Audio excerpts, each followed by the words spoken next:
तो बोला वो आपने तो मुझे घायल किया और आप ही मेरी सेवा कर रहे हो कि वो मेरा धर्म था और ये मेरा कर्म है। वो मेरा धर्म था, तू मेरे राष्ट्र पे हमला कर रहा है तो उसके लिए मेरा धर्म है, मैं तुझे कैसे आने दूं। लेकिन ये मेरा कर्म है क्योंकि मैं वैद्य हूँ और औषधि में जानता हूँ, तू मूर्छित पड़ा है, ये मेरा सेवा का कर्म है, मैं तेरी सेवा कर रहा हूँ। तो उसे बड़ी है कि ऐसे लोग भी होते हैं जो शत्रु भी समझे और मित्र भी समझे, दया भी करे। जब ऐसे व्यक्ति तो अपने यूनान में भी होने चाहिए, उसको ऐसी प्रेरणा मिले कि मेरे देश में भी ऐसे लोग होने चाहिए, मेरी जो जनता है वो उसमें ऐसे लोग हों तो मेरा तो राष्ट्र दिव्य हो जाएगा कि अपने राष्ट्र के लिए अपने प्राण भी न्यौछावर करें और उससे शत्रुता का कोई भाव ना हो, करुणा भी ऐसी हो उसके प्रति। ऐसे लोग कहाँ मिलेंगे। उसने कहा चलो ऐसे साधु ढूंढो, 2-4 संत हम अपने देश लेके चलेंगे, वहाँ जनरेशन ऐसी बनाएंगे। अब संत कहाँ मिले, संत तो ऐसे मिले, चलो बहुत से तो तैयार हो गए, अपना खाएंगे पिएंगे, लीला लहर करेंगे, सिकंदर के राज में राजा है तो वो भी बुद्धिशाली था, ऐसों को कहाँ स्थान उसको। क्योंकि आज भी इसी तरह है, चलो भाई संत महापुरुषों की वाणी कहवा लोग ने अपना ठगाओ, जितना ठगा जा संसार वो भी वहाँ में पड़े, चोरों का चोर महाचोर है ना, भी इतना तो लोग को तैयार हो नहीं, मुझे साधु जो संत सतपुरुष हो। तो आके बजीर सब जगह घूमे ना, एक जंगल में जैसे अपने बसंत नो पापा मस्ती में रहे साधु संतों की जो नहीं, ऐसे ही एक साधु रहता था दिगंबर, मस्त बड़ा था। उसने देखा कि इसको पूछते हैं, उससे आके बोला तुझे सिकंदर ने बुलाया, तो उसने उसकी तरफ देखा ही नहीं, वो अपनी मस्ती में था, आत्मा के आनंद में था। तो 2-4 बार बोला उसने, तो उसने कहा कौन सिकंदर। तो बोले तू सिकंदर को नहीं जानता जिसने दुनिया जीत लिया है। बोला वो तो मैं ही हूँ, दुनिया को तो मैंने ही जीता है, वो सिकंदर तो मैं, तुझे कोई धोखा हुआ है, दूसरा सिकंदर नहीं हूँ। वो वहां से आया, उसने आगे कहा कि एक तेरा भी दूसरा सिकंदर गंदरा में बड़ा है, नो कपड़ों नो ठिकानो नहीं है, है नहीं, और नागो बड़ा एक आंगुल धूल जम रही है और अपने पोता ने सिकंदर कैसे। और वो तो आवानी ना पाड़े, जो कोई वहां जरूरत होगी तो यहाँ आवे। तो वो उससे मिलने गया। लेकिन अपने महापुरुषों ये बात है कि कौन कैसा हुआ की दृष्टि कैसे खोले, इसे कई भी रीते समझावे, जो जैसा उसे ऐसे ही समझावे ना। आध्यात्मिक एक बात एक साथ झटके थे तो समझे नहीं। तो वो जब आया तो उस राजा की तरफ उसने देखा ही नहीं, सिकंदर की तरफ देखा ही, तो बड़ा अपमान लगे उसे, इतना विराट राजा बुला रहा हो और वो भी नवयुवक, क्योंकि 30 साल में तो वो प्राण पखेरु उड़ी गए थे उसके। तो उसने आवाज दी कि आप मुझे मेरी तरफ ध्यान भी नहीं देते, तो उन्होंने तलवार निकाली, तो वो तलवार देख के हंस पड़े, वो संत जो थे वो हंस पड़े। बोले तुझे मृत्यु से क्या डर नहीं लगता, कि किस चीज की मृत्यु, कि मैं तेरी गर्दन उतार दूंगा, कि बस तू उतारेगा मैं इसे उतरते हुए देखूंगा, कोई अंतर नहीं है इसमें, जिसे तू उतारना चाहता है वो नहीं उतारता, तू ये शरीर को काट सकता, मुझे नहीं। तो उसे बड़ा झटका लगा। जब बोले आपने मेरी अवहेलना क्यों की, कि मैंने अवहेलना नहीं की, मैं तो किसी की अवहेलना नहीं की, कि मेरा वजीर आया था कि आपको सिकंदर ने बुलाया तो आप आए नहीं। बोले मैंने कहा कौन सिकंदर, इसने कहा जिसने दुनिया को जीत लिया। तो मैंने इससे कहा वो तो मैं ही हूँ जिसने दुनिया को जीता है, दूसरा कोई है ही नहीं, कि दुनिया को तो मैंने जीता है, कि तू तो महापापी है, तेने तो कंकड़ पत्थरों के लिए दुनिया को मार डाला, तू कैसे सिकंदर हो सकता है। तो बोला मेरे पे सारी दुनिया की संपत्ति है कि तेरे पे कुछ भी नहीं है। तो वो साधु उससे बहस करने लगे, वो संसार की भूमंडल की संपत्ति को संपत्ति कह रहा था और ऋषि उसको कह रहे थे तू भिखारी है, तेरे पास कुछ नहीं है। वो जानते थे कि ये जिस लिए तू यहाँ मृत्यु लोक पे भेजा है वो संपत्ति तो तेरे पे है ही नहीं, उससे तो तू निर्धन है।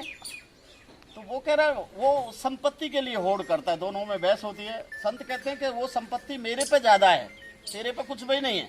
वो कहता है संपत्ति मेरे पे ज्यादा है, तो दोनों में होड़ होती है। वो कहते हैं कि अगर तेरे पे संपत्ति ज्यादा हुई तो मैं तुझे प्रणाम करूंगा।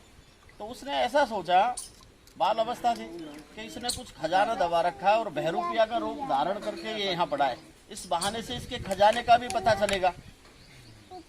साधु ने ये सोचा कि ये मूर्ख बालक है, भटक गया, अपने बाप इसकी माँ ने इसको गलत शिक्षा दे दी, उसकी माँ ने दी, वो अखिलिक के खानदान से था, उसकी माँ ने उसको गलत प्रेरणा दी। बाल अवस्था थी, 20 वर्ष का था, वो अपने बाप को मार के राजा बना था। तो अब उसके बाप को भी उसकी माँ ने ही मरवाया था। तो जब बोले ये बालक भटक गया, इसे सही बुद्धि आ जाए, जैसे उंगली मल को सिद्धार्थ गौतम बौद्ध ने कहा कि ये भटक गया है। हाँ, है तो अच्छा व्यक्ति और पराक्रमी साहसी है, और ये संत हो जाए तो काफ़ी लोगों का उद्धार करेगा। ऐसे कहा ये बदल जाए तो कम से कम लोगों पर अत्याचार नहीं करेगा। तो दोनों में संपत्ति की होड़ तो तराजू मंगाई गई। तो वो तो उस समय ऊँट गाड़ी, हाथी और बैलों की गाड़ियों में भर भर के सोना चांदी लाने लगा। वो तो उनको ही संपत्ति समझता था, हीरे जवाहरात वो। तो वहाँ तराजू लगे, काफ़ी पब्लिक वहाँ पे एकठी हुई। तो जब वो एक पल्ले पे चढ़ाए गए तो उसने एक पत्थर का टुकड़ा चमकीला सा रखा। जैसे ही वो पत्थर का टुकड़ा रखा तो उसका जो सारा हीरे जवाहरात थे वो हल्के हो गए। तो उसे आश्चर्य हुआ, ये छोटे से पत्थर के टुकड़ा में ऐसा क्या है जो मेरी इतनी संपत्ति। तो वो उनके चरणों में पड़ गया, बोले इसका रहस्य बताओ मुझे, ये क्या है कि एक छोटे से पत्थर के सामने मेरी सारी संपत्ति धूल बराबर हो गई। बोले तू घबरा मत, तूने नम्र भाव से पूछा है तो मैं ज़रूर बताऊंगा। थोड़ी सी धूल उठाई और उस तेजस्वी पत्थर पर डाली। जैसे ही वो डाली तो वो पत्थर हल्का हो गया और वो सोना चांदी भारी हो गई। तो उसे और घबराहट हुई कि ये क्या है, इसका रहस्य बताओ, एक छोटी सी धूल में क्या है। कि देखिए मनुष्य की आँख है, अगर इस पे कामनाओं की, इच्छाओं की, मोह लोभ तृष्णा की, लालच की, ईर्षा की, राग देश की धूल जम जाए ना तो पृथ्वी के कण उसे सोने चांदी नजर आते हैं। और जिसकी ये धूल उतर जाए ना कामना की, उसके दो कौड़े उसको ये नजर नहीं आते, उसे वो सत्य का धन नजर आता है। ये धन तो निर्धना धनवंता नहीं, कोई धनवंता सो जानिए जाके राम नाम धन हो, कि ये धन नहीं है। तो वो वहीं से फकीरी धारण कर ली थी उसने। और ये कहा कि वो था सिकंदर जिसके हौसले आली थे, दुनिया से गया तो दोनों हाथ खाली थे। एक संत की शिक्षा मिल जाए किसी को जीव को तो उसका कल्याण है, नहीं तो भटके रहो, संपत्ति समझ लो, खेत बाउंड्री मार दो मृत्यु लोक में, ये मेरा, ये तेरा, ये देश मेरा, ये तेरा, ये बेवकूफ लोगों का काम। ये तो मृत्यु लोग हैं, यहाँ तुमने ऐसे कर्म करे इसलिए तुम उन्हें भोगने आए हो। ना तुम अपनी मर्जी से आए, ना तुम अपनी मर्जी से जाओगे, ना कर्म अपनी मर्जी से कर सकते, अपना विचार शुद्ध अपनी मर्जी से रख सकते, उन तरंगों को शुद्ध रख। तुम काम भी अपनी मर्जी से नहीं करते। मैं तुम्हें बता रहा हूँ, आज मेरे 8-10 प्रोग्राम थे और सब कैंसिल करके राजकुमार के वहीं चलेंगे, कोई ही नहीं जाना, सब जगह बंद कर दिया। ये अपने प्लान तो बना रखा था 15 दिन से, नहीं बस तो अपने 15 दिन का प्लान सब था और सब रिजेक्ट। ये अपनी मर्जी से नहीं होता, ये स्वयं से ही होता है।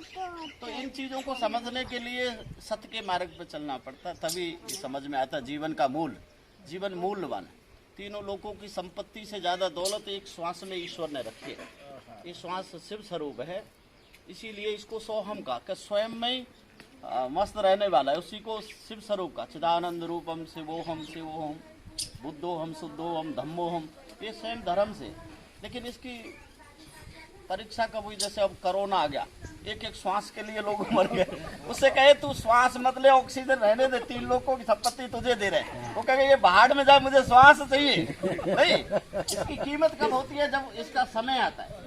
और अब तुम 21,600 रोज वैसे ही व्यतीत करते हो। हाँ, यही सुमरण बताया कि इसमें बैठ जाओगे तो पार उतर जाओगे, इससे अलग हट जाओगे तो भटक जाओगे। ये गुरु सुमरण बिल्कुल है नहीं, सीधा सीधा मार्ग है, धर्म का अटकाने वाला है ही नहीं। कोई शास्त्र का नहीं, कोई कुछ पढ़वानो नहीं, कोई वांचवानो नहीं, कोई समझवानो नहीं। स्वयं में स्तर बीच में बैठ पार उतर जाएगा आदमी, लेकिन नहीं बैठ सकता। देखो बैठने जाए तो हजारों विचारों से घेर लेते, लाखों घेर लेते। उसके लिए गुरु कृपा चाहिए, उसके मस्तिष्क